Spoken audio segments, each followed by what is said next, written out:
ایزد همیشه به یاد خدا باشید پیش از آن که مرگ ما و شما را غافل گیر کند. بازگشتی به خدا کنید، نمازاتان در وقتش ادا کنید، زیرا انسان عاجز است، انسان ضعیف است، در چنگال مرگ استادگری کرده نمیتواند.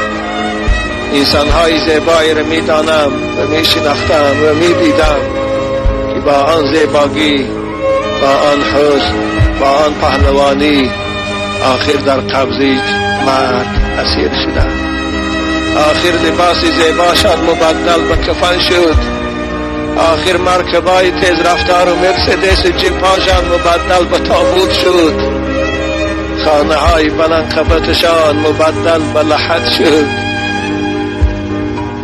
دیوان های ملایمشان مبدل به خاک خنک شد، فرزندان دوست روی که شیرینشان یتیم شد، مال ثروتی با محنت جمع کردهشان از آن مردم شد.